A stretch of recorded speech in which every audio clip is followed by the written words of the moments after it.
Bonjour et bienvenue dans la quotidienne de School TV, l'émission qui vous raconte l'éducation du quotidien. Au sommaire, aujourd'hui, comment lutter contre les discriminations, mais aussi comment vivre avec quand on est soi-même discriminé. On en parle avec l'invité de notre grand oral, la journaliste Marie de Brouwer. L'anti-sèche, c'est la façon dont l'actualité résonne dans les programmes. Amal Laoui aux manettes, l'actualité c'est l'Ukraine, les programmes ceux d'histoire. On va spécifiquement parler du rôle des Nations Unies. À l'heure de la récré, toujours avec Amal, on vous présentera Coach Sylvie, une TikTokeuse qui s'est donnée pour mission de rebooster la confiance en soi. Et puis comme tous les vendredis, on pousse la porte de la librairie de Célie Luton, notre libraire jeunesse et chroniqueuse. Elle vous a déniché 3 livres pour faire aimer l'art aux enfants. La quotidienne de School TV, c'est parti, c'est maintenant, grand oral. Nous sommes 8 millions d'obèses en France, vous ne nous voyez jamais, mais on n'est pas invisible, alors ouvrez les yeux sur nos souffrances. Celle qui parle ainsi, c'est la journaliste Marie de Brouwer, auteure du documentaire La grosse vie de Marie, diffusé sur France TV /. Elle vient de lancer une nouvelle émission, Comment tu dates. Elle est l'invitée du grand oral de la quotidienne de School TV. Marie, bonjour. Bonjour. Avec vous, on va parler de la lutte contre toutes les discriminations. Je vous propose qu'on regarde un extrait du premier épisode de Comment tu dates quand tu es séropositif. Et donc toi, tu parles du fait que tu es séropositif sur les réseaux, donc c'est quelque chose que tu dis publiquement. Qu'est-ce que ça a changé dans ton rapport aux rencontres et à l'amour en général à partir du moment où tu l'as dit? Ça fait 12 ans que je suis séropo. Quand je l'ai appris, la première chose qu'on m'a dit, c'est surtout n'en parler à personne. Et ce truc, ça m'a un peu ramené à mon homosexualité, tu vois, de « ah, reste discret, vivons heureux, vivons cachés ». Moi, ça m'a vraiment énervé. Du coup, j'ai pas voulu le cacher. Et donc, je l'avais mis sur Facebook au bout de 6 mois. Je m'étais laissé 6 mois de réflexion. La réaction des gens sur Facebook, c'était plutôt bien. Ça a vraiment été « ah, courage ». Bon, voilà. Les gens avaient plutôt bien réagi. Par contre, dans la réalité, à l'époque, la PrEP, c'était pas connu. Ouais. Je ne savais même pas si ça existait en France. Sûrement aux États-Unis, mais pas en France. Et là, je me suis tapé plein de merde. C'est-à-dire que j'ai eu des lettres de menaces de mort, des insultes. Des lettres, ouais, je me faisais traiter de sidaïque quand je sortais en boîte. Donc, en fait, j'ai arrêté de sortir, quoi. Comment tu dates, la nouvelle série de Marie de Brouwer. Marie, avant de lutter contre la discrimination, il faut comprendre qu'on est discriminé. Et pour vous, ça n'a pas été immédiat? Non, ça a mis énormément de temps. La grossophobie, donc c'est la discrimination des personnes grosses. J'ai compris que j'en étais victime quand j'ai découvert le mot en fait en lisant le journal. Vous avez quel âge? J'avais 20 ans. D'accord. Vous lisiez pas, ce n'était pas le petit quotidien que vous lisiez. Non. C'était Libération. D'accord. Et je tombe sur un article sur la grossophobie et je suis là. Oh, ok, d'accord. En fait, c'est ça que je subis depuis toujours. Je pensais que la grossophobie, c'était quelque chose que je méritais puisqu'il me suffisait de maigrir pour ne plus être grosse. En fait, c'était ça. Votre faute, quoi. Voilà, c'était de ma faute. Dans ma tête, c'était de ma faute. Et puis, j'ai bien compris que non. Et alors, quels étaient les indices que vous repérez a posteriori dans votre enfance, dans votre adolescence, de l'expression de cette discrimination? Elle prend plein de formes. Déjà, le rapport constant à la nourriture, dès qu'on est un enfant, un peu rond, un peu, voilà, pas mince, alors qu'on est des enfants. Je comprends pas pourquoi on pose ce regard-là sur nos corps, mais c'est tout de suite faut faire attention. Et quand on dit fais attention à un enfant de 8 ans, bah forcément à 15, c'est un rapport à l'alimentation et à son corps qui est compliqué. Donc il y a eu ça pendant longtemps, mais aussi le rapport au médecin. Moi, j'étais terrorisée à l'idée d'aller chez le médecin, puisque c'était passage sur la balance obligatoire, même quand je venais juste pour une petite angine. Du coup, j'ai refusé catégoriquement d'aller chez le médecin pendant des années, jusqu'à prendre soin de ma santé plus tard. Mais dans tous ces moments-là, ce qui domine, c'est, et je reprends des termes que vous avez déjà exprimés, vous me corrigez si j'ai mal lu, mais la honte, un sentiment de culpabilité aussi, qui fait que vous ne nommez pas ce qu'on est en train de vous faire subir. C'est ça, c'est de ma faute. On me fait comprendre que c'est ma responsabilité en tant qu'individu si mon corps ressemble à ce qu'il ressemble. Et du coup, j'ai honte, j'ai l'impression que je suis faible, que c'est de ma faute. C'est vraiment ça qui prédomine, quoi. Qu'est-ce que l'école fait ou ne fait pas, puisqu'on parle d'éducation sur School TV, dans cette situation? L'école, ça dépend. Je pense que déjà d'éduquer sur peut-être cette problématique-là. Je pense que toutes les discriminations méritent qu'on en parle à l'école. C'est important d'en parler. Mais c'est vrai que la grossophobie, c'est un peu le dernier. C'est un peu nouveau. On a l'impression que... Moi, par exemple, on me dit souvent que je fais la promotion de l'obésité quand j'ai juste aux gens de laisser les personnes grosses tranquilles. Et voilà, il y a un peu ce truc-là. Quand on touche à un sujet qui touche aussi à la santé, l'éducation est très, très frileuse. Et les ados, Comment ils réagissent à la fois, je disais que vous aviez fait ce documentaire, La grosse vie de Marie.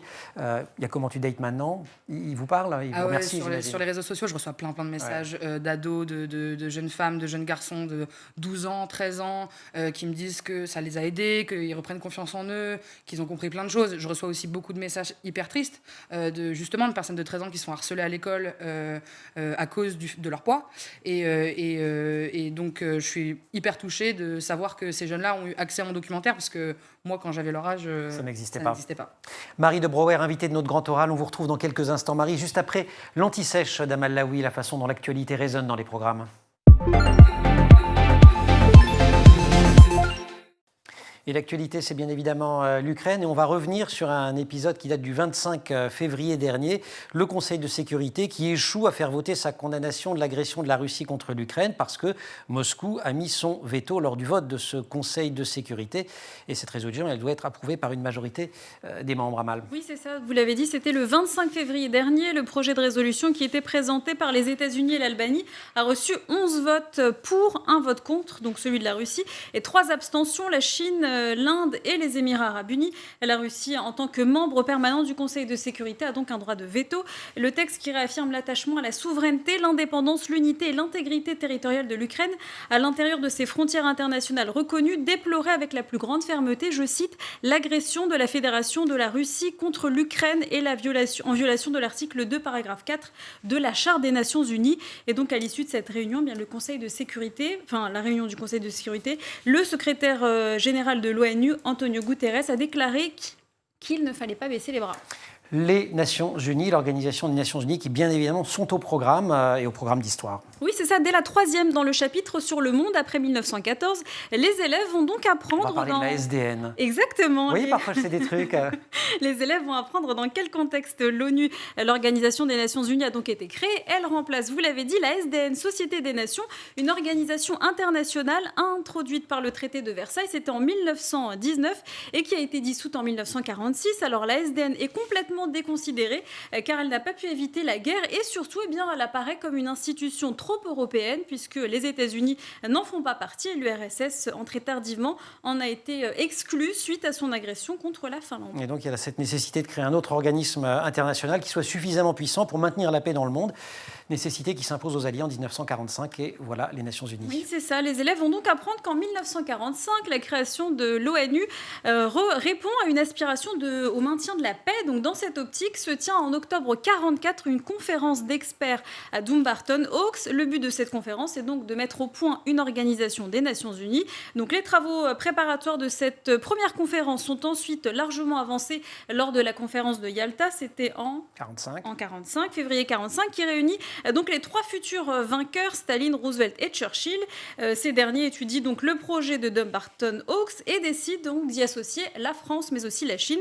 Donc l'Organisation des Nations Unies voit donc officiellement le jour le 24 juin 1945 lors de la signature par 51 pays de la Charte de San Francisco dont les vaincus sont écartés. Et une fois que les élèves connaissent le contexte dans lequel a été créée les Nations Unies, ils vont apprendre quelles sont les missions de l'ONU et comment fonctionne cette organisation. Oui, c'est ça. L'ONU comporte plusieurs institutions, une assemblée générale qui réunit tous les pays adhérents et dont la fonction est limitée à émettre des recommandations, un bureau permanent ou conseil de sécurité composé de 11 membres dont 5 permanents, ce sont les 5 pays fondateurs. Donc d'où la présence de la Russie. Exactement. Et les 6 élus, ils possèdent le pouvoir de décision et donc celui d'appliquer les recommandations de l'Assemblée. Donc ces 5 pays fondateurs tiennent une place prépondérante, ils possèdent un droit de veto, vous l'avez dit, sur toute mesure qui leur semblerait contraire à leurs intérêts ou à ceux de la paix internationale. Il y a aussi un secrétaire général qui est élu pour 5 ans et qui remplit la fonction d'administrateur permanent de l'ONU. Contrairement à ce qu'on dit parfois, ce n'est pas un gouvernement mondial, les Nations Unies, c'est plus une association volontaire de pays indépendants. Oui, c'est ça. Sa fonction première, on l'a dit, c'est de maintenir la paix. Elle doit aussi veiller à la coopération internationale, aidée en cela par des organismes spécialisés comme le Conseil économique et social, qui est chargé de la coopération économique et sociale à travers le monde. Dans les décennies suivantes, il y a eu plusieurs organismes qui lui sont subordonnés, donc le FMI, Fonds monétaire international, la Banque internationale pour la la reconstruction et le développement, la BIRD, l'Organisation mondiale de la santé, l'OMS, l'Organisation des Nations unies pour la science et la culture, l'UNESCO. L'UNESCO, dont on parle régulièrement sur School TV, parce qu'elle a un rôle non négligeable, notamment dans les pays en voie de développement, malgré tous ses espoirs de paix, malgré la création des Nations unies. Son efficacité est souvent remise en question, et pas seulement ces derniers jours à l'occasion de la crise ukrainienne. Oui, c'est ça. Depuis 77 ans, l'ONU n'a pas été en mesure d'éviter une guerre déclenchée par l'un des 5 membres permanents dotés d'un droit de veto, qu'il s'agisse des États-Unis pour l'Irak ou encore de la Russie pour l'Ukraine. Donc l'institution multilatérale a la crédibilité sérieusement écornée et l'une des rares à ne pas avoir été réformée pour tenir compte de l'évolution du monde devenu multipolaire. Merci beaucoup Amal pour cette anti-sèche. On retrouve dans quelques instants pour notre grand oral Marie de Brouwer. Pourquoi tant de haine contre les gros? Pourquoi tant de haine contre mes bourrelets? Parce que dans l'imaginaire collectif, si je suis grosse, c'est de ma faute, mais vous pensez que je n'ai pas essayé, moi, de maigrir. Vous pensez que je n'ai pas envie d'avoir ce corps-là et d'être discriminé et insulté. C'était lors du Grand Oral, une émission annuelle, je crois, de France 2. Et elle répond, et elle a raison, Marie de Brouwer qui s'exprimait ainsi. Vous ouvriez votre discours, et là, je ne l'ai pas cité, sur des propos insultants. Ça ne s'arrête jamais, le harcèlement. Non, ça s'arrête jamais. Même aujourd'hui. Même aujourd'hui, dès les plus jeunes âges jusqu'à l'âge adulte, ça continue. Puis quand on parle publiquement d'un sujet comme celui-ci, évidemment, c'est encore plus grand sur les réseaux, etc. Je notais ce chiffre que 63% des enfants obèses en Europe risquent d'être victimes de harcèlement. Qu'est-ce que vous conseillez à ces enfants, plus souvent, si j'ai bien compris, à ces adolescents qui s'adressent à vous par les réseaux parce que vous publiez un tas de contenus? Alors, il y a plein de possibilités. Essayer de trouver un adulte de confiance à qui parler. C'est vrai que la grossophobie, ça peut être aussi hostile au sein de la famille. Il y a des parents qui sont grossophobes, donc c'est pas forcément un parent, mais si vos parents sont sympas, parlez-en à vos parents. Faut en parler. Et s'il y a vraiment aucun adulte à qui vous faites confiance, sur les réseaux, justement, d'essayer de suivre des personnes qui parlent de ces sujets-là, parce que se rendre compte on n'est pas tout seul, c'est, je pense, un premier pas pour bien le vivre. Mais voilà. Vous parlez des enfants qui vous contactent pour en parler. Est-ce que les parents vous contactent aussi, les parents de ces enfants Pas vraiment, non. Je n'ai pas forcément de contact de parents qui savent pas trop comment gérer la situation. Après, je suppose que si ils voient mon contenu, ce que je raconte, ils peuvent peut-être se rendre compte qu'ils ont des comportements problématiques auprès de leurs enfants. Mais c'est généralement plus des personnes victimes qui me contactent. D'accord. Vous avez vu la série This Is Us? Oui. Formidable série américaine. Il y a 2 personnages, Kate, un des 3 personnages principaux, et son mari, Toby, qui sont obèses. Ouais. Et on voit l'enfance de Kate, et on voit une mère aimante. Et pourtant, comme on connaît la suite de l'histoire, on voit bien, puis c'est très bien filmé, très bien interprété par Chris Mertz aussi, on voit bien, enfin c'est pas elle d'ailleurs quand elle est enfant, bref, mais la comédienne qui la joue enfant qui est formidable, on voit bien que parfois des propos qui se veulent affectueux, des propos sympas, font terriblement mal. Comment on fait? Qu'est-ce qu'on dit à des gens qui se croient utiles, qui se croient empathiques et qui en fait font mal? Réfléchissez avant de parler, vraiment, pour moi, on se rend pas compte, et de dire qu'à quelqu'un qui est gros, mais t'as un si joli visage, mais si tu m'insistais un petit peu, peut-être que tu plairais plus, ou ce genre de propos que moi j'ai entendu toute ma vie, ils sont destructeurs parce que on le dit comme ça en pensant aider, mais en fait ça n'aide pas. La grossophobie, elle a pour conséquence que les personnes grosses grossissent encore plus. C'est aussi simple que ça. C'est aussi simple que ça. Donc en fait, toutes les petites remarques de ce genre, elles blessent et elles n'améliorent pas la situation, elles l'aggravent. Aucun terrain de la vie collective n'échappe à ces discriminations, à ces formes de harcèlement. C'est particulièrement spectaculaire dans le monde du travail. Les chiffres sont terrifiants. Dans le monde du travail, en plus en France, on met la photo sur le CV et c'est 7 à 8 fois moins de chances, il me semble, d'avoir juste un entretien d'embauche. C'est même pas d'avoir un emploi. Pareil pour les emplois, pour l'évolution au sein d'une entreprise, l'accès au poste de pouvoir, c'est catastrophique aussi. Et alors je voyais que ça avait aussi un effet sur la réussite scolaire, et que parmi les problèmes de santé associés au surpoids et à l'obésité, plusieurs problèmes de santé associés au surpoids et à l'obésité sont susceptibles de réduire le niveau de productivité de l'élève, tels que les troubles de la respiration et du sommeil, l'hypertension artérielle ou encore le diabète. Donc en fait, c'est la double peine. C'est-à-dire que non seulement il y a des problèmes physiologiques qui peuvent se poser, et en plus, le problème psychologique. Je me rends pas compte à quel point les problèmes physiques ont une conséquence directe sur le niveau scolaire. En tout cas, c'est sûr que si harcèlement il y a, si manque de confiance en soi il y a, c'est sûr que ça se passe mal à l'école. Après, sur les problèmes de santé, c'est une question qui est très sensible, mais donc je sais pas trop quoi, quoi répondre, mais moi ça va, ça allait à l'école. Bon, en tout cas, dans l'étude que j'avais lue, il associait notamment, par exemple, typiquement au trouble du sommeil, en disant, voilà, un enfant fatigué, quelle que soit sa morphologie, pareil, un enfant qui est fatigué travaille moins bien qu'un enfant qui n'est pas fatigué parce qu'il a du mal à se concentrer. On continue, Marie, à discuter de tout cela, mais on va faire quand même une petite pause récréative, comme tous les jours, avec Amal Laoui. Pause qui n'est pas tout à fait sans lien avec notre sujet du jour. Vous nous présentez Amal Sylvie. Oui, Sylvie, c'est une coach en développement et sur TikTok, elle nous donne quelques conseils pour booster la confiance en soi. Regardez. Tu fais partie de la team perfectionniste qui pense qu'il faut être parfait en permanence. Je te conseille de regarder cette vidéo jusqu'à la fin. C'est le moment de t'envoyer des messages permissifs. Tu as le droit de ne pas tout savoir. Tu as le droit de faire des erreurs. Tu as le droit de demander de l'aide quand tu en ressens le besoin. Ça ne fait pas de toi quelqu'un d'incompétent. Abonne-toi. On dit beaucoup, Amal, que la confiance en soi, l'estime de soi, c'est quelque chose de fondamental en règle générale, en société, puis à l'école, au travail, partout. Oui, c'est ça. Elle nous aide à persévérer, à se relever de nos échecs, à être constructif face à ces échecs, favoriser la confiance de nos élèves, et bien permet de les rendre plus autonomes, plus responsables, enclins à la progression malgré les difficultés. Avoir une bonne estime de soi est très important dans le cadre du cursus scolaire puisque la confiance en soi enclenche un cercle vertueux. Quels sont alors les outils pour travailler cette confiance en soi ? Il existe de nombreux outils pour travailler la confiance en soi dès l'enfance avec des exercices dans lesquels on valorise le travail des enfants. Ça commence dès l'école maternelle. Il est important de présenter aux enfants des activités amusantes et variées. La confiance en soi peut se gagner donc grâce à des jeux et aux challenges. On peut aussi demander à des élèves un peu plus grands, par exemple, de tenir un carnet dans lequel ils écriront leurs expériences positives. Il y a aussi la prise de parole en public, non, qui peut aider. Oui, c'est ça. Les prises de parole en public peuvent aussi booster la confiance en soi. Les professeurs sont donc invités à faire des exercices avec leurs élèves en leur demandant par exemple de raconter leurs plus beaux succès, de parler de leurs passions, des personnes ou des personnages de fiction qui les inspirent, etc. Il existe aussi de nombreuses associations dans les collèges et les lycées qui organisent des concours d'éloquence, des concours qui existent aussi à l'université. Pratique d'une activité artistique, je crois, peut également favoriser la confiance en soi. Également, comme la pratique du chant au sein d'une chorale, on en avait déjà parlé dans une précédente émission. Il y a de nombreuses associations dans ce sens, des initiatives comme la classe Départ qui est menée par l'association L'Envol. Ça se passe à Arras et à Béthune, deux villes du nord de la France. Et bien, pendant 7 mois, des jeunes de 16 à 25 ans sortis du système scolaire sans projet professionnel, avec un parcours personnel très compliqué, apprennent donc à danser, à chanter, à écrire et à jouer la comédie. La classe Départ a donc fait ses preuves et commence à se développer un peu partout en France. Et la pratique d'un sport aussi est encouragée pour développer la confiance en soi. En revanche, on ne le dira jamais assez, les réseaux sociaux, ça peut être formidable.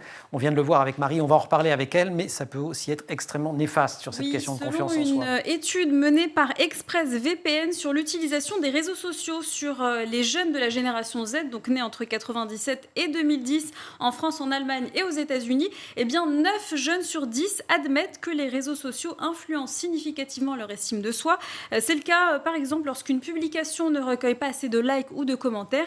Ils doutent donc de l'image qu'ils renvoient. 32% des utilisateurs avouent supprimer un post qui n'est pas assez populaire. La perte de followers aussi peut être très mal vécue. Ils sont très nombreux à être en quête de notoriété. 75% d'entre eux seraient prêts à partager des informations personnelles pour être plus populaires. Et là, c'est la glissade potentielle. Et on en avait parlé notamment à propos des nudes et du revenge porn. Donc, on ne partage pas d'infos personnelles sur les réseaux, sur Internet en général. C'est comme ça, on s'en souvient bien. Oui. Marie, une réaction sur cette notion de confiance en soi. Vous, comment vous l'avez acquise, cette confiance ? Alors, je ne sais pas si vous l'avez au fond de vous d'ailleurs, mais enfin, en tout cas, quand on vous rencontre, quand on vous regarde, quand on vous regardait au grand oral de France 2, etc. Voilà. J'ai une grande confiance en moi. En tout cas, de ce qui est professionnel, ça va. Ouais. Après, évidemment, il y a d'autres domaines dans lesquels ça pêche. Mais je dis souvent que cette confiance en moi, déjà, j'ai eu de la chance de grandir avec des parents qui m'ont toujours dit « éclate-toi, fais ce que tu veux » et qui m'ont valorisé dans ce sens-là. Et même, ça a été nécessaire à un moment parce que sinon, sinon j'allais vraiment sombrer. Donc ça a été, j'ai eu le privilège de faire une thérapie, tout ça pour vraiment aller mieux. Mais encore une fois, aller faire une thérapie psychologique, c'est un privilège, ça coûte des sous. Et on retrouve quand même l'idée d'aller de demander de l'aide au fond, Oui. de ne pas rester seul. Toujours, ouais. On retrouve Marie de Brouwer pour la suite du Grand Oral dans quelques instants. Merci Amal pour cette récré confiance en soi. Vous, ça va la confiance Ça dépend, là ça va. Ah, c'est ça, Avec vous, ok. ça va. Oh là là, super. Et avec vous Marie, avec vous. À tout de suite pour la suite du Grand Oral. Comment tu dates, c'est une série d'interviews dans laquelle Marie de Brouwer invite en tête-à-tête des personnes à la vie hors du commun, des personnes discriminées, invisibilisées parfois pour parler d'amour, de dating, de rencontres, de sexe. Elle est l'invitée de notre Grand Oral. Un deuxième extrait de Comment tu dates, il vient d'être diffusé, il est tout frais. Tu as fait 11 ans de prison et t'en as déjà parlé du pourquoi, du comment, à droite, à gauche. Moi, ce que je veux savoir, c'est 11 ans sans faire des choses d'adulte. Pas la première question piège. Déjà, je vous rassure, il s'est rien passé avec les camarades là-bas. D'accord, pour les gens qui... Ouais, pour les gens qui forcément se aller dans le sont cliché. inquiétés à savoir si... Non, jamais. Après, bon, j'ai eu des expériences avec mes ex, tout ça, donc ils venaient me voir régulièrement au début quand j'avais décidé de rester en couple.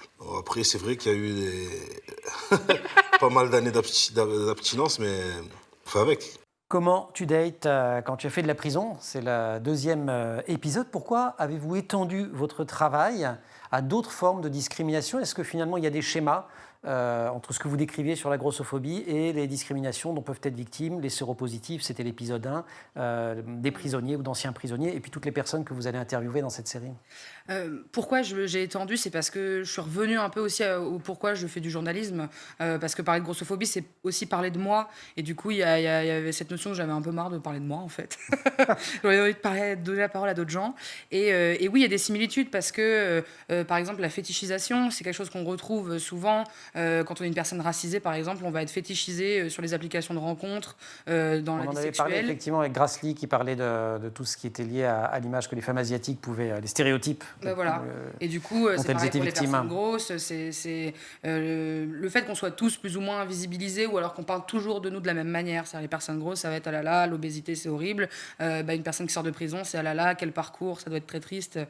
Qu'est-ce que cette personne a fait? Et moi, je me suis dit ok, on va parler d'amour. Voilà. Alors justement, pourquoi? Parce Léger. que l'intime est politique finalement, parce que le dating, ça raconte plein de choses.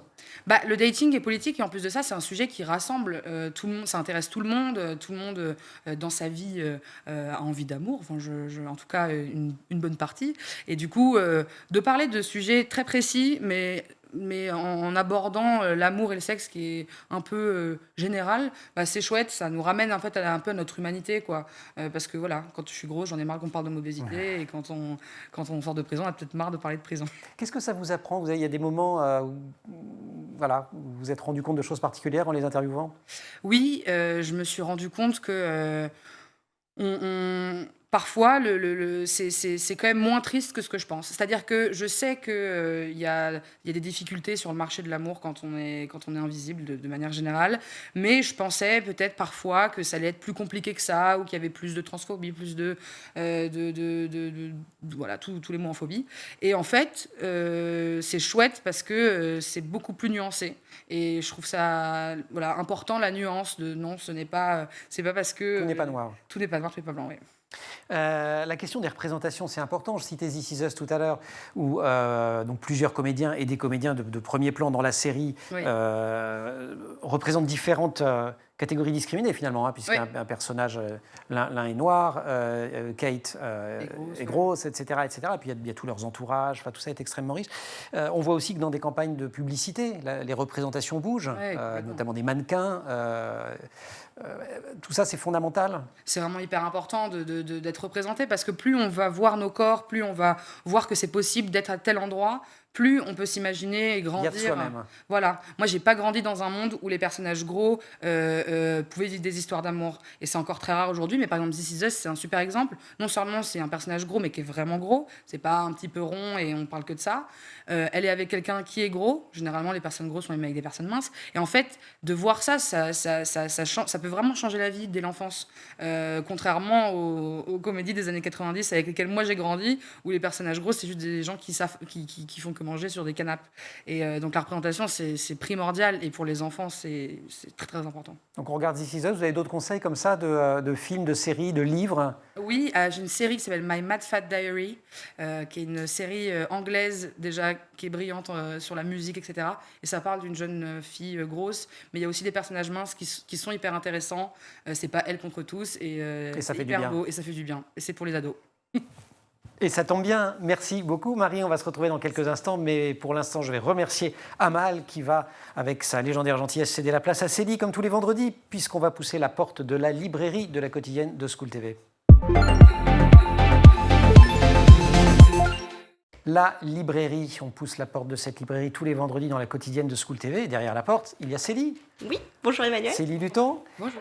Pour des conseils de lecture, 3 conseils de... Je ne peux pas m'empêcher, je joue déjà avec.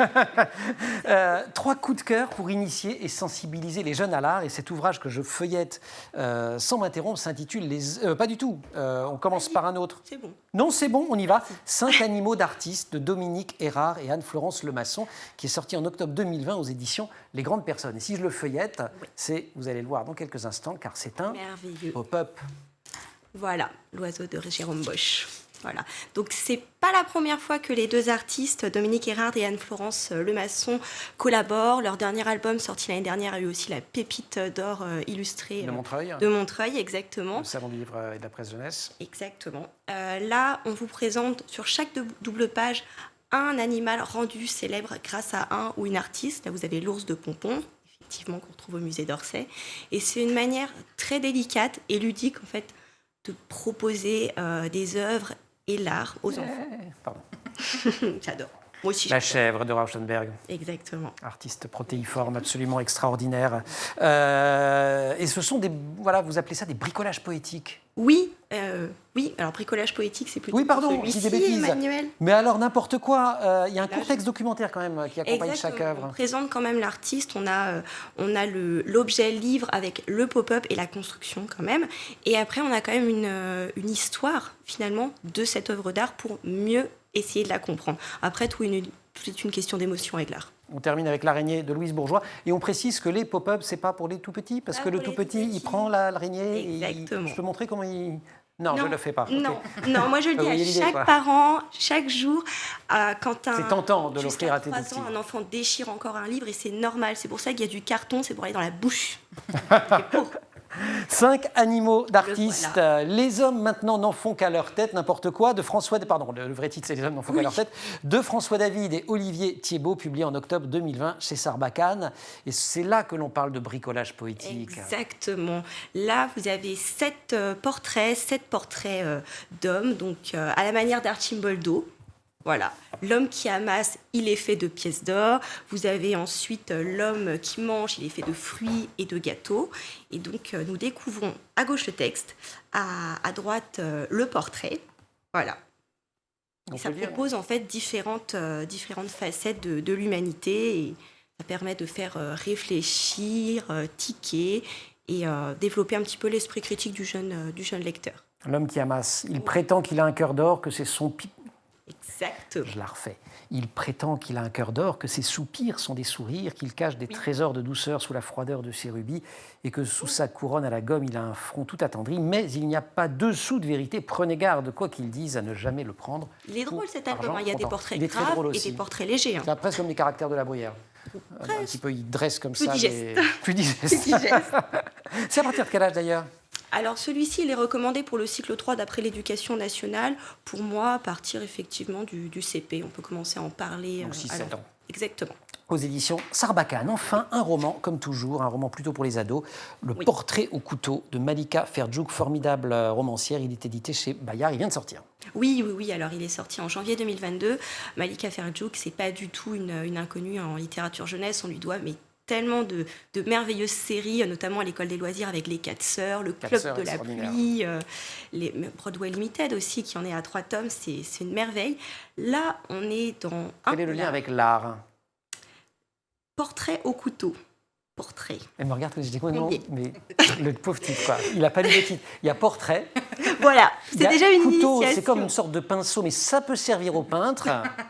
Non, on commence avec une jeune femme, Marie, elle est danseuse étoile.